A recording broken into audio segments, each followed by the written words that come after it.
그렇다면 그런 될성부른 나무의 떡잎이 보이는 이 특정 능력은 과연 무엇인가?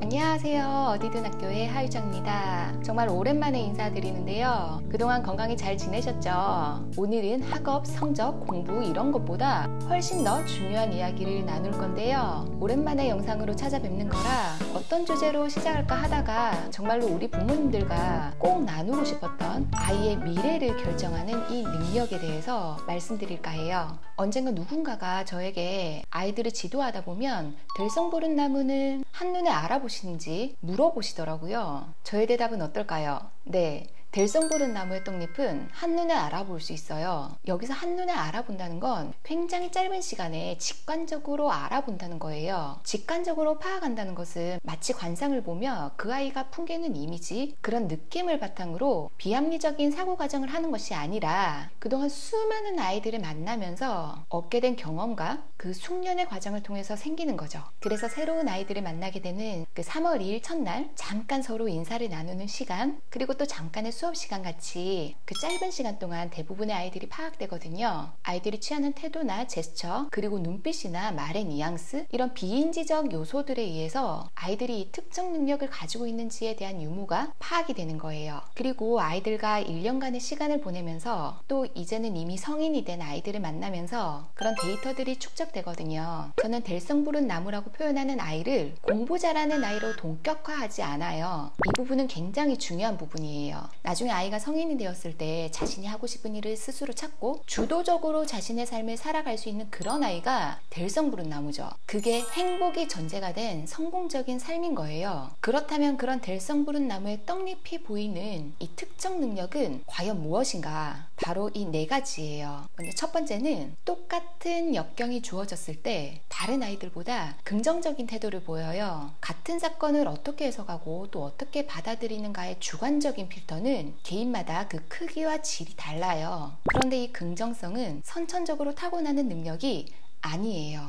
이건 만 7세 전후로 상당 부분 형성이 되고 또 13세 전후로 또 공고해진다 라고 알려져 있거든요. 즉 긍정성은 학습되는 거예요. 그래서 여기에서 학습된 무기력, 학습된 낙관성, 이런 개념들도 파생되어서 나오는 거거든요. 학교에서 아이들과 지내다 보면 많은 아이들이 작은 실패, 예를 들어서 무슨 활동을 하다가 망쳤다, 이런 경우 굉장히 흔하죠. 그럴 때마다 쉽게 좌절하고 다시 해봤자 안 될 거라고 말하는 친구들이 꽤 있거든요. 선생님 어떡해요? 라고 울상이면 제가 굉장히 많이 하는 말, 괜찮아, 문제없어, 얼마든지 다시 하면 돼. 얼마 지나지 않아서 제가 이런 말을 더 이상 대답하지 않더라도 아이들이 제 대신 대답을 해주는 경우도 굉장히 많아요. 긍정성을 훈련하는 기술이 있는데요. 그건 제가 다른 영상에서 자세히 말씀드리도록 할게요. 두 번째는 스스로 계획하고 실천하는 자율성의 태도예요. 엄마의 기획 속에 사는 아이는 스스로의 힘으로는 아무것도 할 수 없다고 느끼게 돼요. 시키는 대로 잘하면 된다고 여기게 되면 결국 내가 하고 싶은 게 뭔지조차 잃어버릴 가능성이 있어요. 우리의 지나치게 과한 사랑과 애정이 아이를 무기력하게도 만들 수 있다는 거예요. 지금은 말 잘 듣는 아이지만 자율성을 잃어버린 수동적인 어른으로 자라기를 바라진 않잖아요. 그래서 우리 부모는 의존성이 높은 아이를 어떻게 변화시킬까를 고민해 볼 필요가 있어요. 그러려면 아이 스스로 무언가를 선택하고 계획하고 계획대로 실천해보는 그런 경험을 많이 늘려줄수록 좋은 거예요. 특히 스스로 결정했을 때는 동기, 그중에서 내적 동기가 굉장히 높아질 수 있어요. 우리 어른들도 누가 시키는 일은 하기 싫지 않나요? 아이들 동안 부모나 교사가 시켜서 억지로 하는 것보다 자신이 스스로 선택해서 주도적으로 무엇인가를 한다면 훨씬 더 책임감을 가지고 활동에 임할 수 있을 거예요. 지금 우리가 살아가고 있는 이 시대를 뷰카의 시대라고도 하죠. 변동성, 불확실성, 복잡성, 모호성, 이런 변동적이고 복잡하고 불확실하고 모호한 이런 사회 환경에서 빠르게 적응하면서 살아가야 되는 이 시대인 거예요. 과거에는 미래가 어느 정도 예측 가능했던 시절이 있었어요. 하지만 지금은 변화의 속도가 굉장히 빠르죠.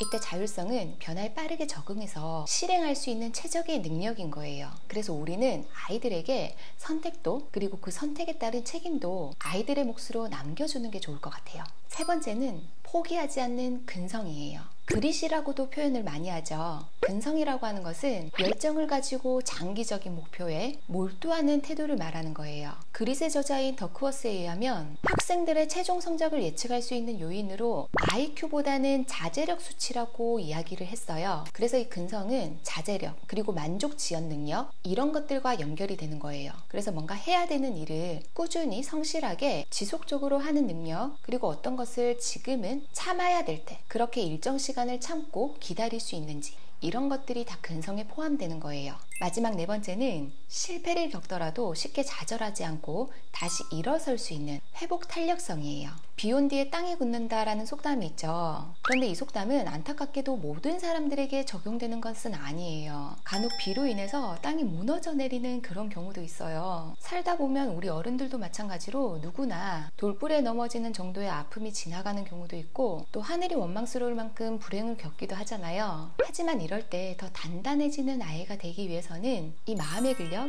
회복 탄력성이 필요해요. 어떤 부모님들은 아이의 실수나 실패를 그렇게 환영하지 않죠. 아이의 시행착오를 지켜보는 일은 아이 곁에서 모든 것을 도와줄 때보다 훨씬 더 힘겹기도 한데요. 하지만 실패의 경험에 박수를 쳐주고 기죽은 아이의 마음에 격려를 북돋아주는 건 어떨까요? 실패 또한 성장의 과정이라 여길 수 있도록 말이죠. 실패는 지금 현재의 결과이긴 하지만 그 노력했던 경험은 미래의 결과를 가져올 수 있는 거예요. 그래서 성공의 경험 못지않게 실패의 경험 또한 굉장히 중요하다는 거 꼭 기억하시고요. 한번 생각해 보세요. 우리 아이는 바닥으로 떨어졌을 때 그 부딪힌 힘으로 더 높게 뛰어오르는 탄성 강한 고무공 스타일인지, 아니면 떨어지자마자 바닥에 철퍼덕 퍼져버리는 그런 슬라임 같은 스타일인지, 혹은 떨어지기 무섭게 산산조각 나버리는, 겉으로 봤을 때는 단단해 보이지만 실제로는 연약한 유리장 같은지, 어떤 아이인 것 같나요? 이런 회복 탄력성도 마찬가지로 선천적으로 타고나는 것이 아니라 후천적으로 길러질 수 있는 것이기 때문에 얼마든지 유리잔이 탄성 강한 고무공으로 바뀔 수 있어요.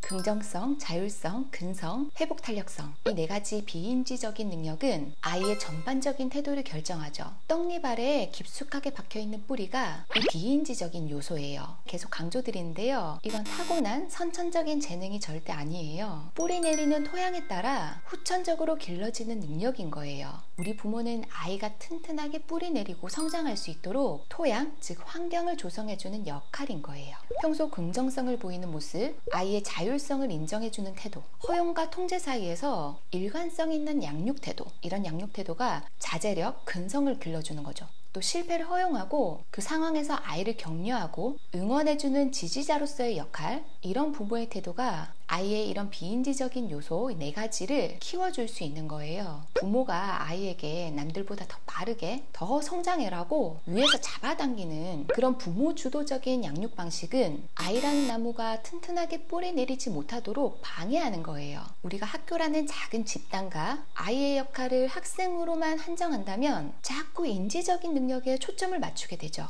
하지만 지금의 아이도 미래의 성인이에요. 우리가 사회생활을 하다 보면 자신의 적성과 가진 능력을 가지고 사회적 성취를 이룬 사람들 중에서 공부로 성공한 케이스는 그렇게 많지 않잖아요. 사실 결국 공부라고 하는 것도 이런 비인지적인 요소가 받쳐주지 못한다면 안정적으로 좋은 성적을 낼 수도 없죠. 오늘 말씀드린 이 네 가지 비인지적인 요소, 긍정성, 자율성, 근성, 회복 탄력성, 이 각각의 요소들에 대해서 굉장히 전해드리고 싶은 말이 많은데 오늘은 간략하게 소개만 드린 거예요. 제가 다음 기회에 관련된 이론과 실제 예시들을 바탕으로 어떻게 하면 후천적으로 이 능력을 키울 수 있는지에 대해서 자세하게 설명드리도록 할게요. 그럼 오랜만에 이렇게 만나 뵈어서 굉장히 반가웠고요. 다음 시간에 더욱더 유익한 내용으로 다시 찾아뵙도록 할게요. 그럼 다음 시간에 뵐게요. 안녕.